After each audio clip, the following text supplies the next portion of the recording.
Hey everybody, welcome to the Tesla Life, episode 20 for September 13th, 2017. My name is Russell Frost.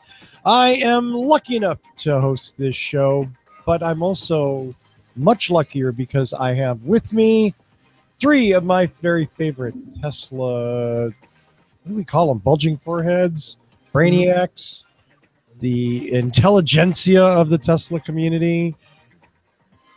Come on, help me. My thesaurus is broken here. Okay? You're dying quite nicely on your own. Yeah, we're gonna just flail out there, brother. Can't possibly do any worse than that. My thesaurus was turning to coal right in front of me. Thank you. Well, I'm going to introduce my wingman on this show. I am lucky to have him. His name is Mark Coughlin. Hello, everybody. Welcome to the show, and welcome to the middle of Electric Drive Week. So if you've got a chance, please check the website at National Drive Electric Week and connect to an event that's close to you. Go down and see it. Absolutely. And you can always search Electric Drive Week to see if there are events in your area. That's right. They get a nifty map that you can look up. There you go. Electric Drive Week. Well, speaking of nifty maps, sometimes he's in Missouri, sometimes he's other places. He's a mobile guy, and yes, that is a medieval weapon behind him. His name is Evan Fusco. Hey, everybody. Glad to be here this week. Spent a few days down in Texas, hoping to help out with the hurricane down there and end up getting sent home. But was there in uniform, ready to go. There you go. And you shaved your beard off. I had to shave my beard off for that. You made a personal sacrifice. Oh. I'm kind of touched. And speaking of kind of touched, he's my special panelist, and I love him like no other, Mr. Tony Shea. Hey, everybody. Mark had mentioned Electric Drive Week, and if you happen to be in southern Wisconsin, northern Illinois area, I will be in Madison, as will a few of us, for the Madison festivities taking place Saturday morning. What is that, 16th, 15th, 16th? Yes. Yes, it's the 16th on So that'll be the 16th. So Electric Drive Week just happens to fall at the same time as Diarrhea Awareness Week. It turns out they both run the full week. Can't say diarrhea. Wow. I mean, you can, but why do you let him be on the show again? I do know, but I'm sorry. Thank you, Tony. Mm-hmm. Thank you for getting diarrhea into the first 5 minutes of the show. Right, runs all week. Did you pick up on that? Yeah, we got that. Yeah. We got it. Let's just ignore that. Oh, I'm sorry. There's medicine for that. Yeah, he brought something back from Texas. On that note, let's go to our first news story. Mr. Mark Coughlin has our first story of the week. Yeah, a little story from Electric about Tesla recently introducing its new autopilot suite called 2.5 in its vehicles. This has kind of been a questionable thing. Tesla's released this new type of hardware, whereas Autopilot 2.0 used to be the old. This little bit of a modification has been released, and the vehicles that have it, they're getting this temporary calibration period to go through as I guess the hardware starts to recognize the environment it's in for autopilot, and some I guess recent purchases of the cars. Of course, people with 2.0 are kind of wondering, hey, what's this 2.5? My car with 2.0 was supposed to be able to get all the way to full autonomous driving. Am I going to get that ability still with this new 2.5 hardware, or do I need it? So Tesla was quick to comment that they still believe that the 2.0 hardware will be capable of full autonomous driving. And if by chance it is unable to, then they plan to offer a free retrofits to all cars to give it 2.5, if that is something that is to be required. So it's kind of kind of a story that we've Tesla, I guess, is realizing or is finding out through some exercises that it still needs a little bit more in order to get full autonomous driving with the current hardware, that it needed a few more tweaks to it, possibly. So this story was kind of indicating that that is still going on as they proceed towards full autonomous driving and are not quite there yet. So they're still kind of learning as they go along, is what I take from this. Do we know exactly what the difference is hardware-wise between 2.5 and 2.0? Has Tesla there was the mention of a faster, I believe, chip or CPU or something of that nature with the actual computer that's embedded in the car. Okay. I think they also mentioned some redundancy built into some of the wiring that wasn't there previously. Right. Okay. So there's not a lot of changes, but there are a few tweaks to it that I guess Tesla is finding that it might be better to go with as they proceed down that road. Sure. Well, and certainly if you bought 2.0 with the promise of full autonomy, that's going to be upsetting. But we live in a world where there are sequential upgrades all the time. I mean, this. Correct. And Tesla has said that obviously that was something that came out right away, that they were thinking ahead that people could be upset a little bit about this because they had bought the package that they believed would handle full autonomy, and now this may not be the case. And if that does turn out to be the case, they will offer a free retrofit. Nice. Nicely done. Well, our next story is somewhat related. In fact, the first three stories are all kind of related in a way. Jalopnik, not one of my favorite sources, but every once in a while, I have to say it every time I say the word Jalopnik, by the way, and did report that Tesla had remotely enabled people in the path of Hurricane Irma. If they lived in that area, they enabled their vehicles to get an extra amount of mileage. I want to say, wasn't it like 30 to 40 miles? Yeah, somewhere in the range. So it was just the 60 kilowatt vehicles, right? That had the battery packs that are the same size as the 75 kilowatt hour packs, and so those were the ones that were turned on to add that little extra bit of range, because 60 is the lowest, the small size pack that they have currently, not counting Model 3, and obviously the range is relatively limited on those, and with folks stuck in the long traffic lines and things like that, I think it was a pretty nice gesture for them to do that and try to keep people from being stranded. Absolutely. And I think that one of the reasons why I wanted to mention this today was that depending on where you saw this report, it was Tesla unlocked or Tesla upgraded.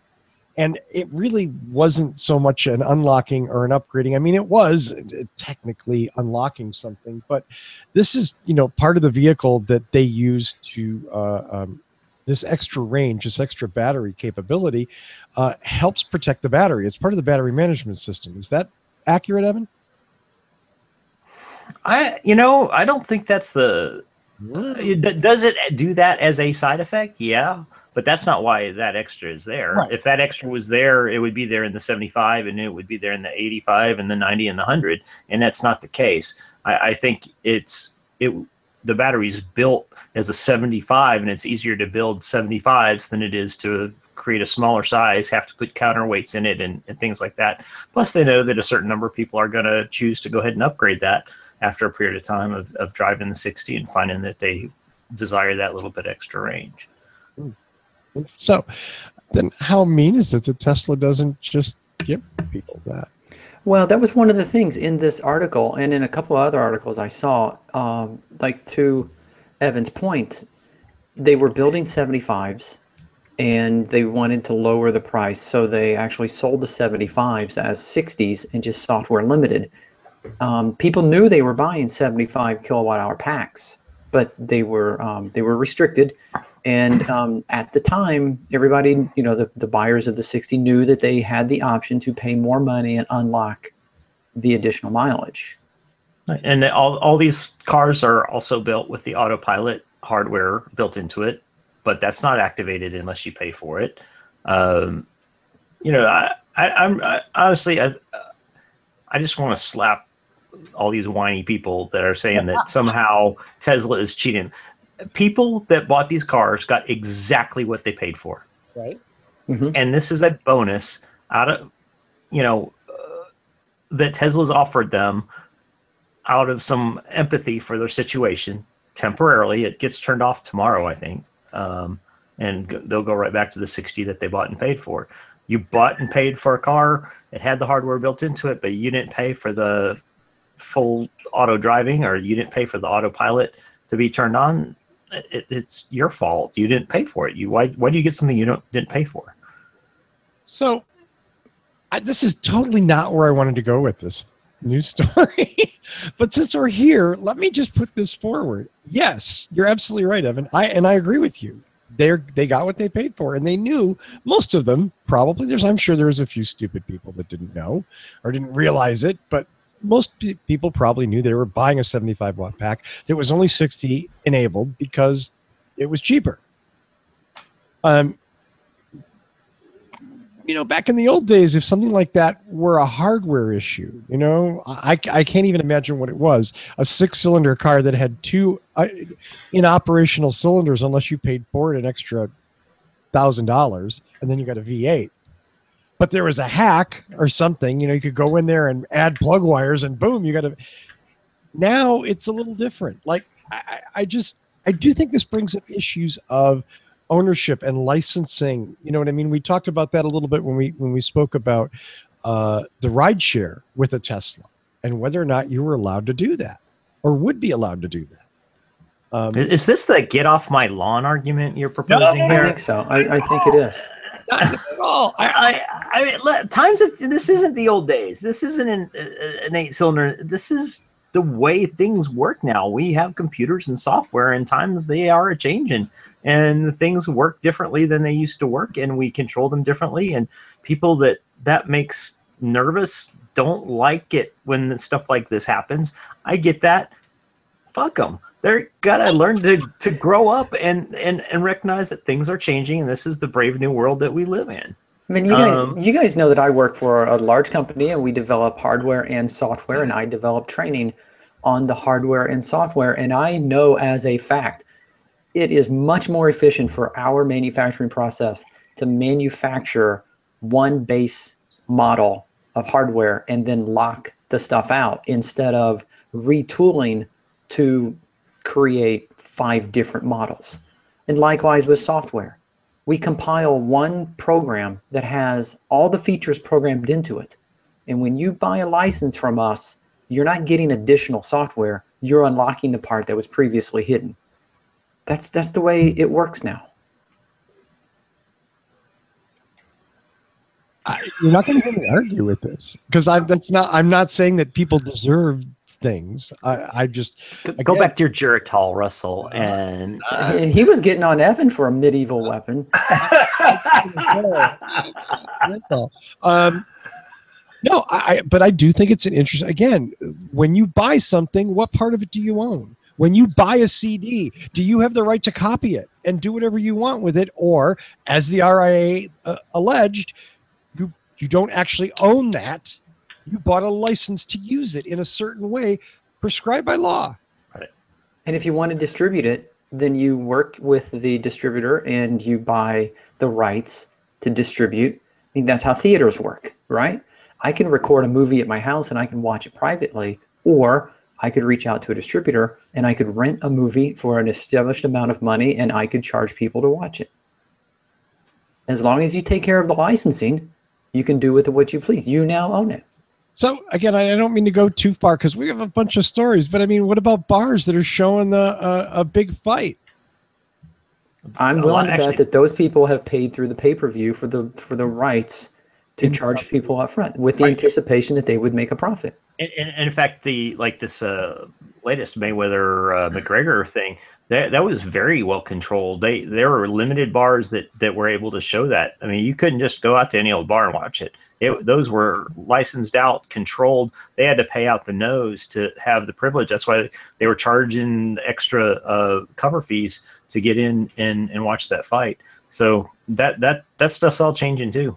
Okay. And I do think that one of the reasons that Tesla is able to produce these cars in the way they're looking at efficiencies is that they are not necessarily manufacturing various size batteries and various configurations of equipment.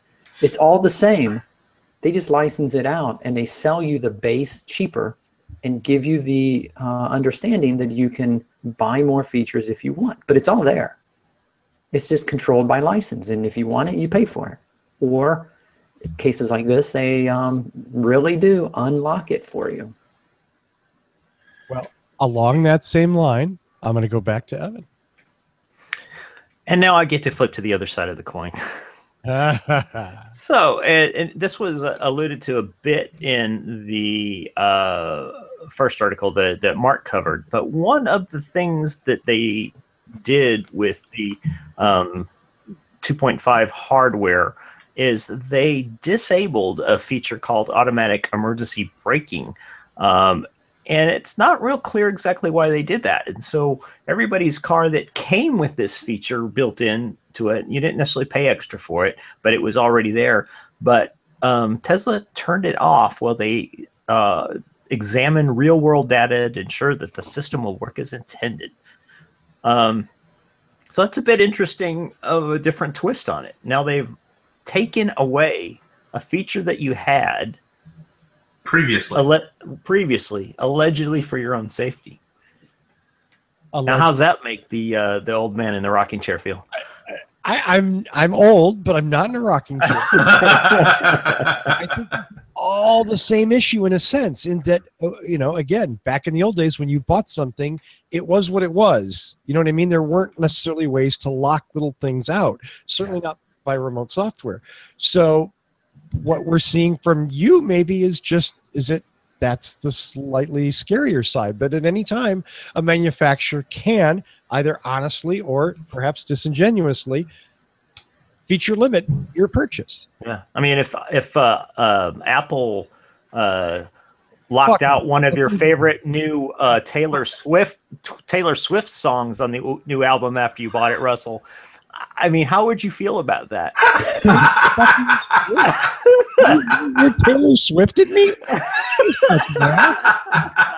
No, again, if you're expecting me to defend Apple, you haven't been reading my Facebook. I don't care. I mean, my feelings on this I think are pretty consistent in that I get it, but it's a little scary. Yeah. And I agree with Evan. This is the other side of that coin. I was arguing that you get exactly what you paid for, and then now you transition over to a story in which something you paid for was taken away from you. That is a completely different argument. Right. And it's allegedly for your own good, presumably, right? They're doing it for a good reason. They're trying to improve things and want to make sure it's safe. Sure, they can allege that, but is it now you've got that question in your mind? Is it really true? Are they really doing it for your own good, or is there some ulterior motive? And so it is a little bit of a spookier side of this brave new world that we're in, and the ability of corporations to control the product that you've spent money on. So all of a sudden you feel a little differently. Is that it, Evan?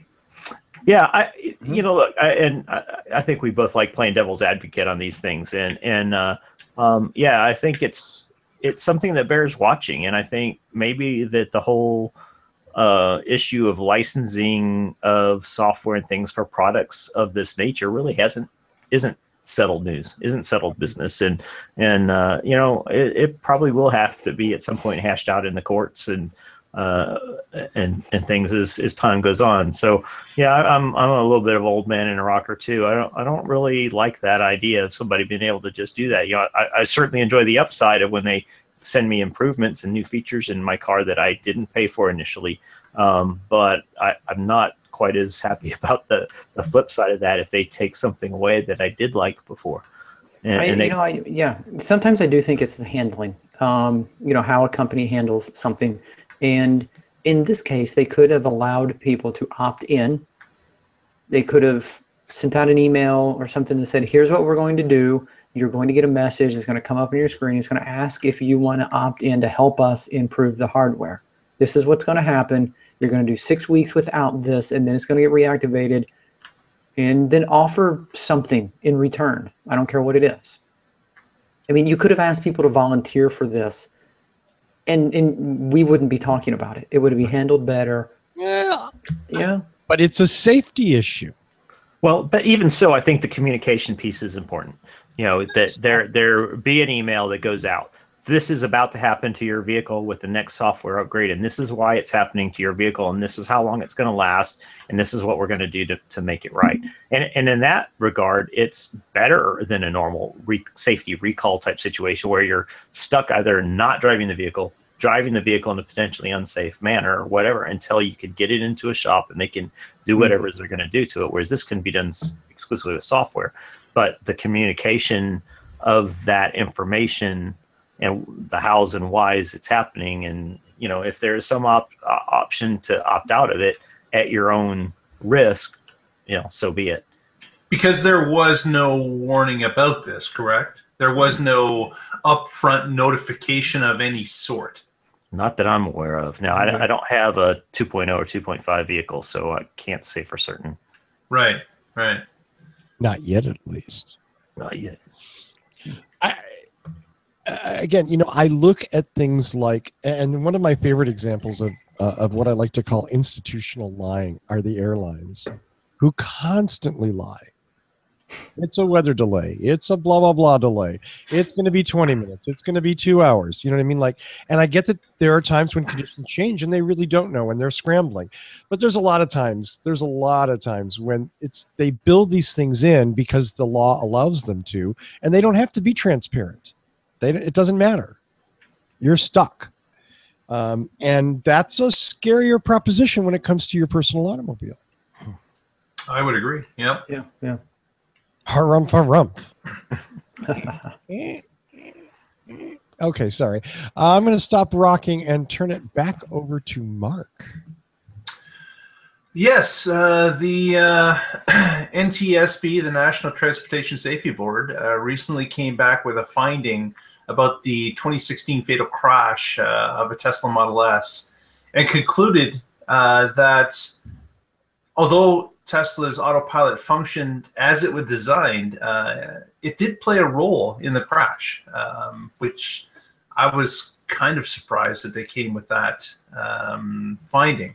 Now, they indicated that the reason that the crash happened was a number of factors, and because this, someone's buzzing.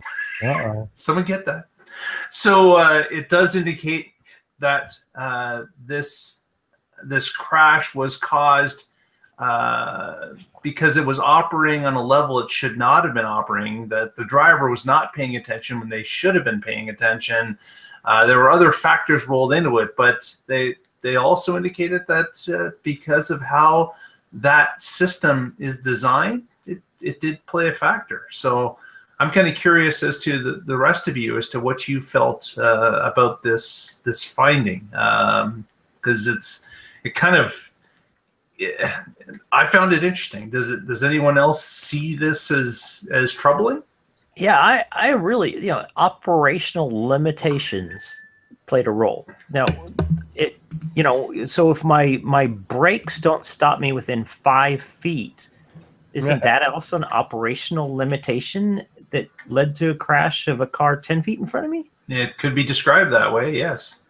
It's bizarre. It functioned completely as designed. I don't know how you can say that plays a role. And yet they did mention that it operated as designed. Okay. But isn't it obvious that maybe the design isn't perfect, and that's... Well, you think if the design is imperfect or a contributor to the factor of the crash, you think they would have worded it a little differently? Yeah, and again, okay, my brakes aren't perfect; they don't stop me immediately every time, right? I mean, what's perfect? Just define that for me. It worked perfectly as it's designed. It wasn't designed to deal with a situation that there should have been an awake, attentive driver at the wheel, paying attention to the road ahead of him while the car auto steered and performed its designed functions. And so what are you saying, Evan? I'm saying that this is kind of a bullshit statement. I think they got pressured to put this language in there. I mean, to say that it functioned as designed, but the operational limitations played a role. Yeah, I think that's really clear, to be honest with you. Here's my take on it. Guess what? Autonomous cars aren't perfect. They're not 100% safe. And Okay. people are going to die in them. People are for their fault or for the limitations of the hardware and the software. People are going to die. It's going to happen. It's going to severely decrease as we deploy more of these vehicles, accidents and fatalities and serious injuries. It's going to save a lot of lives. But we're still going to this is still going to happen. Right.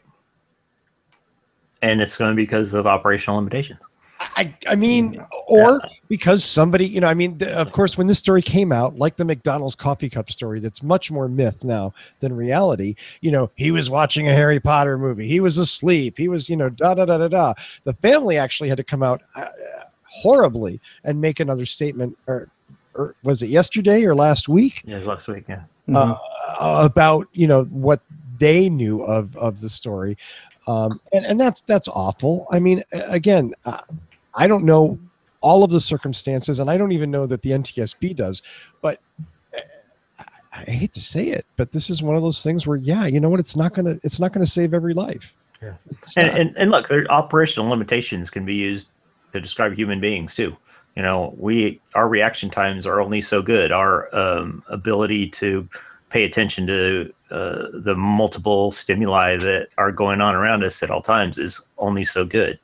I guess I just hope they use that language in every crash that they investigate. If somebody's wearing seatbelts and they die, is that an operational limitation? Of the seatbelt? Sure. Of the seatbelt? If someone's wearing airbags, or if airbags deploy and someone gets killed, is that an operational limitation? Right. I would say so. Yeah, and that's what I'm saying. I think if you're going to use that kind of language, you better use it in every single crash you investigate. Let's be realistic. It wasn't the Tesla that killed this guy. It was the truck that pulled out in front of him. That was the cause of the accident. That the Tesla did not save him we can debate about that. But I mean, it was a truck that pulled out in front of this vehicle. Now, should he have known, blah, blah, blah, should the car have, again, I don't know. But and there's also the big question of, even if he had been alert and in front of the wheel and paying attention and all that, could he have avoided the truck? Yeah, because, I mean, how many times do we hear about accidents at intersections where people turn left in front of oncoming cars? And that's not an autonomous vehicle. That's somebody actually driving the car, and someone turns left right in front of them, and the accident occurs. Mm-hmm. We don't blame the car. To Russell's point, we blame the person that pulled in front of the car. Right. Yeah. Yeah. It's just worded kind of weird. Russell doesn't think so, but I think it's still kind of questionable as to how it's worded. Or it could be worded better. You know, this isn't as egregious as the 80s NHTSA Audi statements. Those were pretty much like, oh my God, we have to blame someone, and we can't possibly blame boaters. And if you read that, I mean, it's just horrible. It's just awful. Doing everything but saying, hey, guess what? It's idiots that shouldn't probably have bought these cars, that bought them because they were cheap and fast and cool, and they pressed on the skinny gas pedal instead of the skinny brake pedal. That's what happened. These cars don't drive themselves. Unlike these ones. Yeah. As a side story, I had the chance of driving with a Model S driver just over the weekend, who took the car out and threw it into autopilot as we were going along on a city street, and it was just remarkable to watch the car bob and weave through traffic and slow down and speed up based on what was around it and what was happening. And this driver, not going to mention any names, but he was extremely used to it because he's had the car for a while and he's done it many, many times. And he was quite at ease as to what the car was doing at all times. Whereas I, exposed to Autopilot 2.0 for the first time, was like not a as schoolgirl. at ease. But that's, I can see that as humans that we get used to a situation quite quickly and it becomes the norm to us.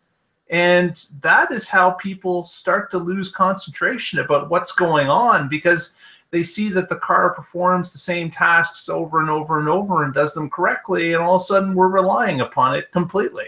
And it doesn't take long for us as humans to do that.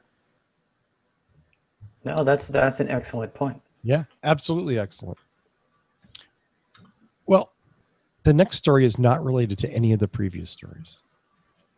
For the first time in this show, Tesla announced that they were deploying a new round of supercharger expansion. And this was a particularly, I want to say, different. I think it is unique.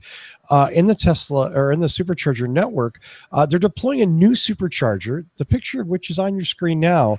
It was described by many. I don't know if this came from Tesla or not, but the word urban. And the reason it's urban is they're deploying it in high use, high Tesla ownership cities where there are lots of Teslas there. And their supercharger network is strained. The difference is this cute little supercharger, this is a 72 kilowatt hour charger. It's about half the size of the normal supercharger, but it still charges Teslas up pretty quick. And because there'll be more charging stations, less people will have to wait, which means maybe you're charging a little slower, but hey, at least you're plugged in.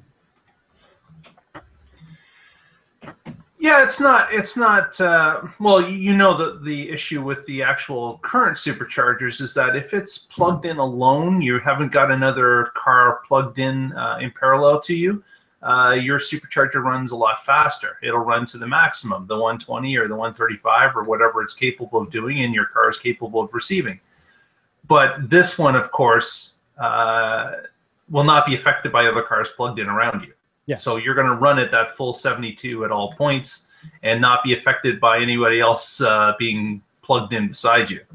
And I don't know, Evan, if you've experienced this or maybe even chagrin when you see somebody else drive into a supercharger that you're plugged in and pull right over to your area and plug in to reduce your charge. I don't know. Has that happened to you?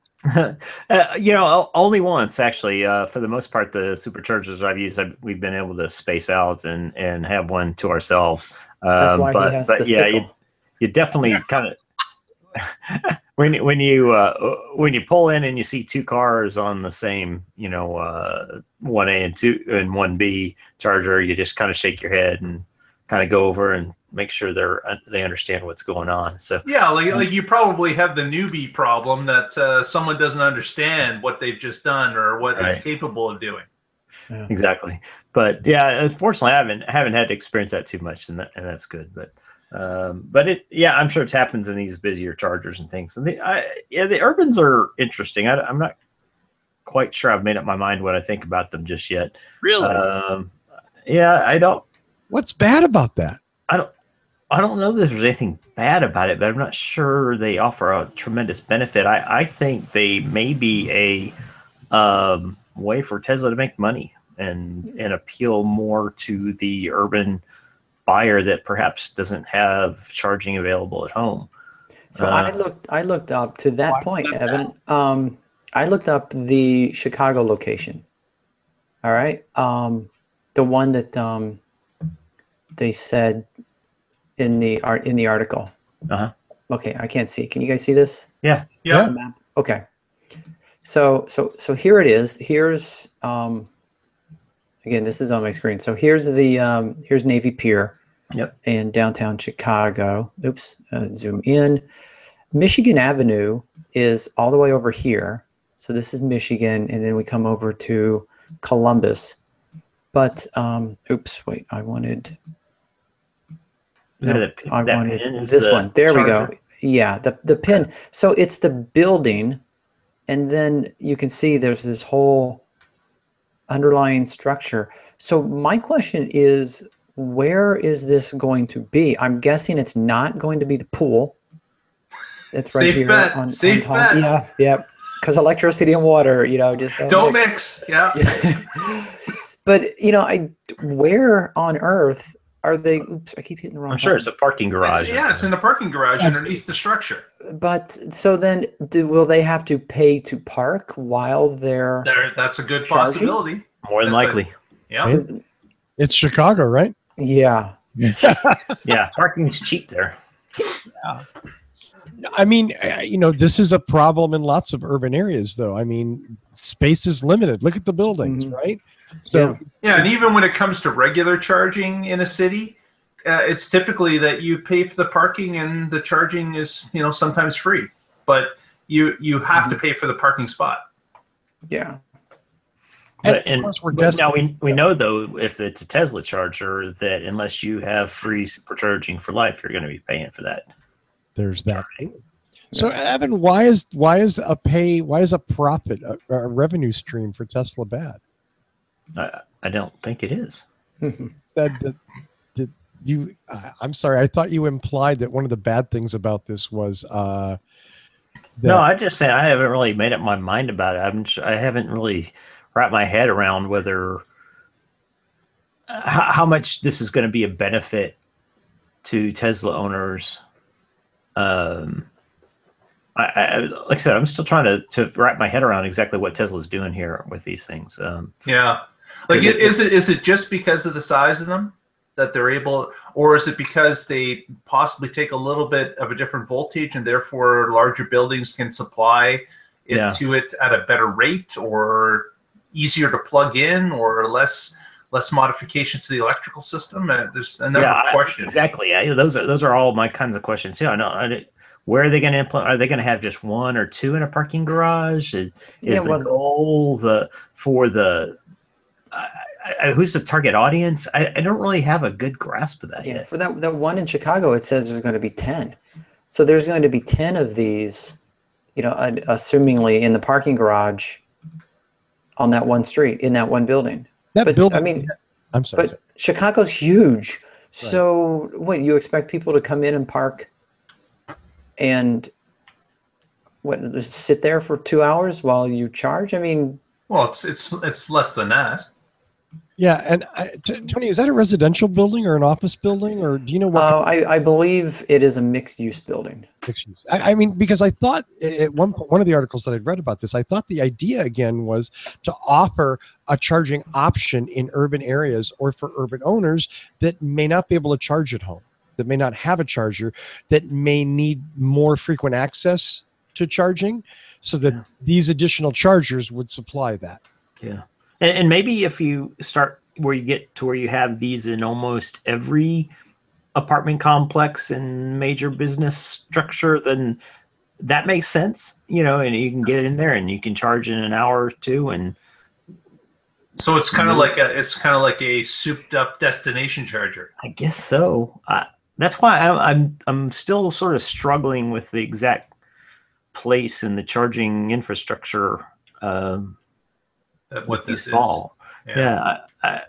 I drove. So we drove our Model X to Chicago about a year ago, and charging. We ended up charging on a J1772 in a nearby parking garage to our hotel overnight that we were there. We just left it plugged in and charged overnight, and that worked great for us because we went to see Hamilton and spent the night, and it charged up and we were good. I guess if we have been going into town from a little farther away and just going to see museums and wanted to leave, then maybe it would have been nice to have kind of something a little bit faster than a J1772. But I'm not sure even then that I'd need something up to 72 kilowatts for a day trip. So like I said, I'm just not quite sure who they think the target audience is for this. Well, we'll find out. Tesla will deploy these bad boys, and then we will find out who's actually going to use them. They look cool though. Do they? I think so. I kind of like the they're they're not the big and hollow on the inside. They're just sort of subtle, almost minimalist. I like it. Well, speaking of more chargers, let's go to Mark for the next story.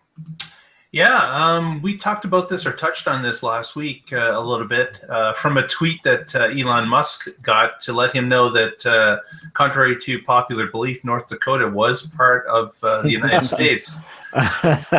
And he replied back that, yes, indeed, they were going to do something in North Dakota.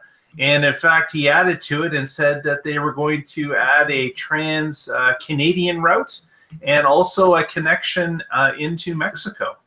And just the other day on the Tesla website, their map of superchargers updated with their expected superchargers that are coming, with the gray dots that you're seeing here on the map, and the red, of course, being ones that exist, showing the new routes. Thank God, man. You don't know how hard it has been to run meth to Mexico without Yeah. It, You call AAA for the pop off, and that just gives it away. I just love the idea that you do drug runs to Mexico and no gang. That's what the frunk is for. yeah, no kidding, man. They never even think to look under there. So it's interesting to see, and my home and native land has got this new gray line that runs across the top or at the bottom of our country, showing it run straight from Ontario all the way over to British Columbia, connecting already some options in Alberta and Winnipeg, Manitoba. So kind of interesting to see the gray dots appear from coast to coast in Canada, which is a first for us. Now, Mark, based on the name, do you have to be a trans-Canadian to use those, or? Yeah, they check your card before you can drive that. Yeah. Do they? Okay. Yeah. I don't want to witness any of those checks. Personally. I'm going to get email. Where is this show going, Russell? I'm going to get email. I can tell already. I will not get an invitation next week. I'm pretty sure. Hey, Tony's been great having you on the show. Yes, indeed, Tony. Thanks for coming.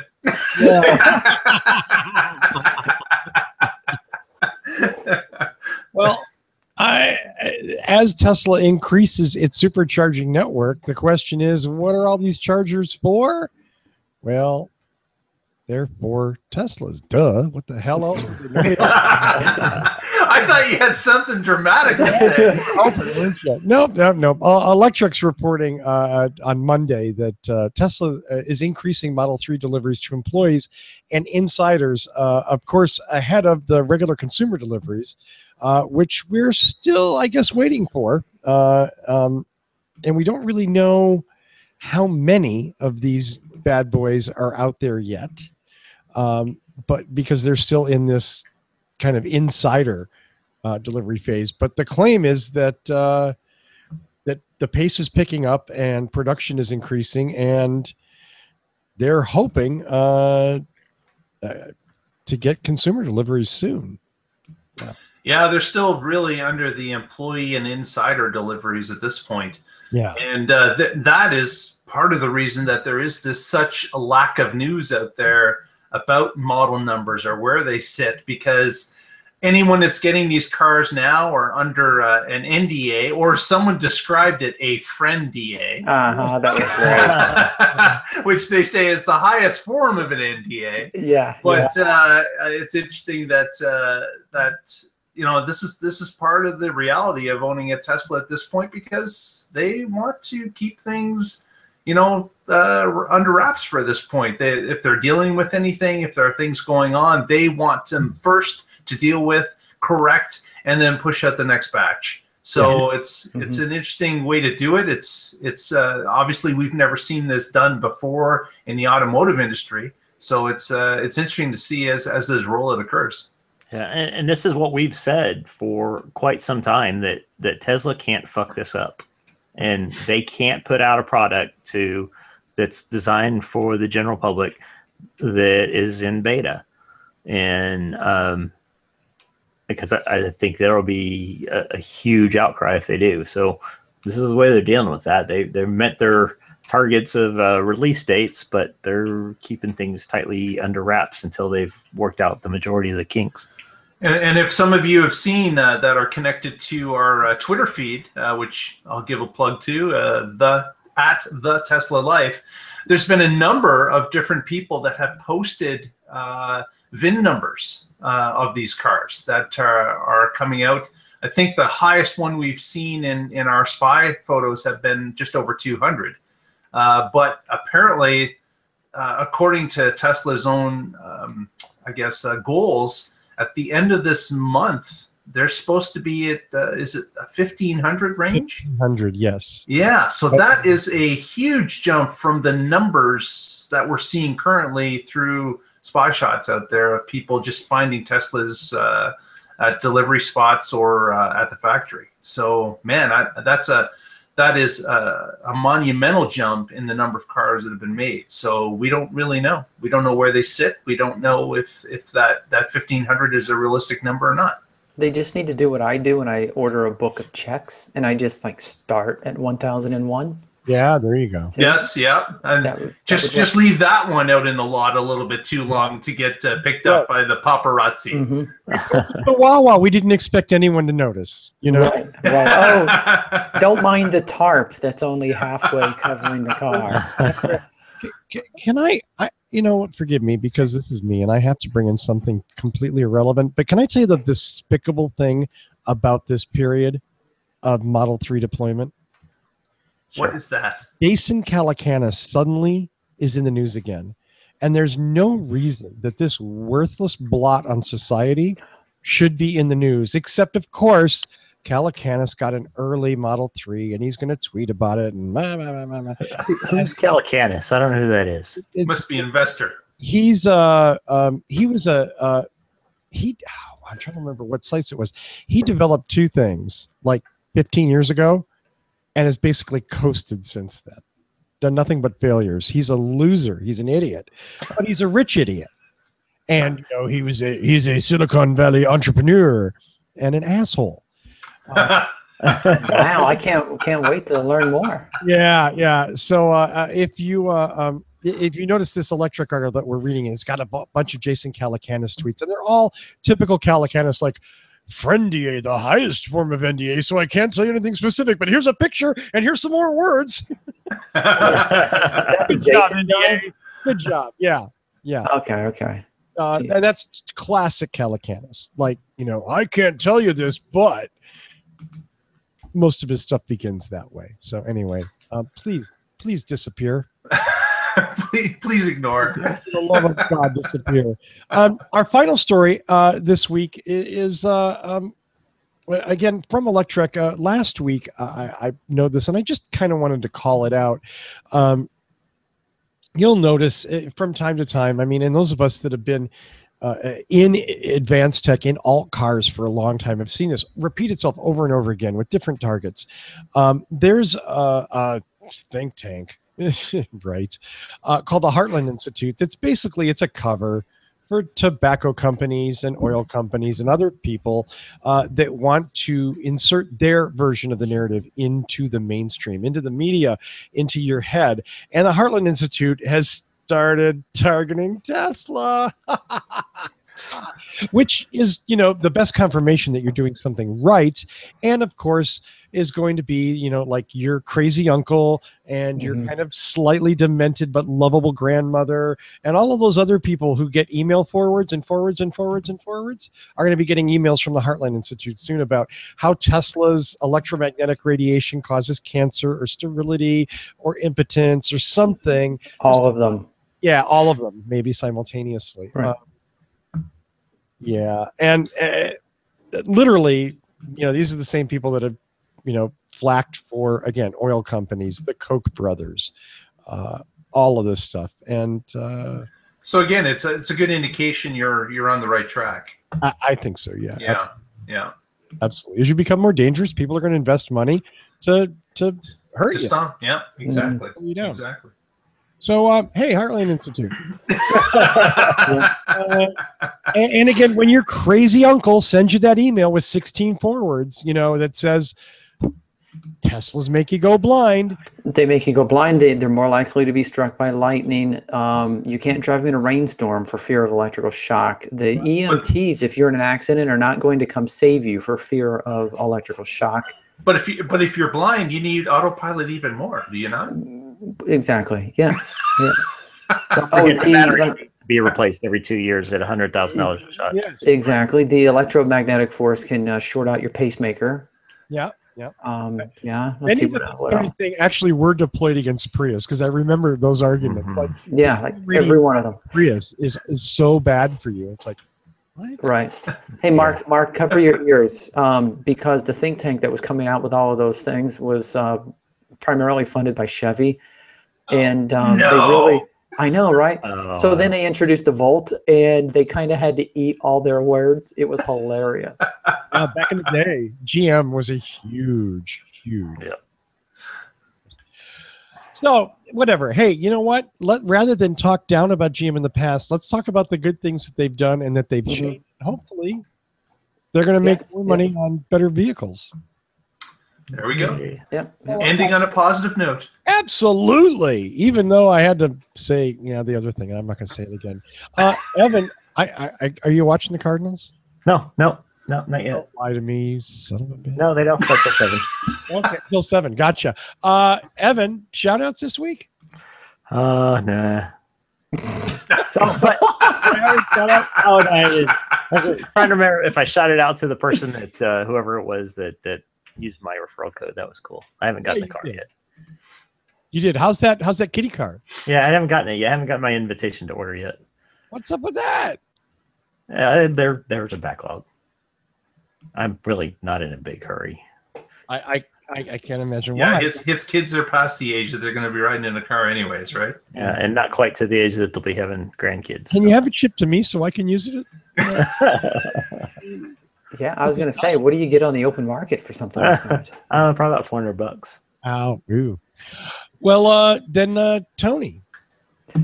Yeah, nothing. Really, no. Really great shout outs that I can speak of. I want to tip my water bottle. Tip my water bottle to all my trans-Canadian friends, and it's a market we haven't tapped into. We should look into that. Never a dull moment. Look at Russell. He's dumbfounded. That's it.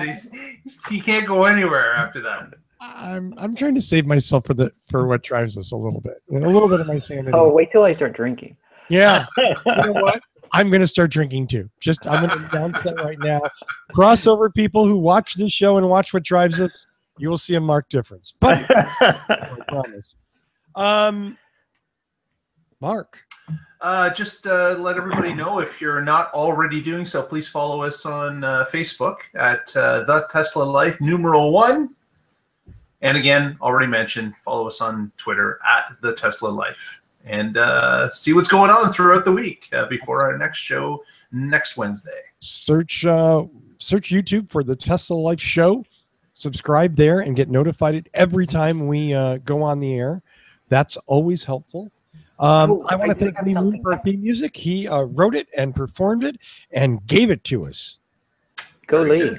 Thank you, Lee. And thank everybody on the panel. Mark, what's your name? And Tony. Evan and I'm sorry. It says it so if I look at the screen close enough. It says Evan. Tesla apologist, here for the beer. And Mark's the only one that has a semi-serious. I gotta change that, obviously. We got to work on that. Yeah. That's the guy who always has a jokey lower third in the other show. But anyway, thanks to all of you for watching. Tune in next week and find out what's going on in the Tesla life. Uh-oh. There we go.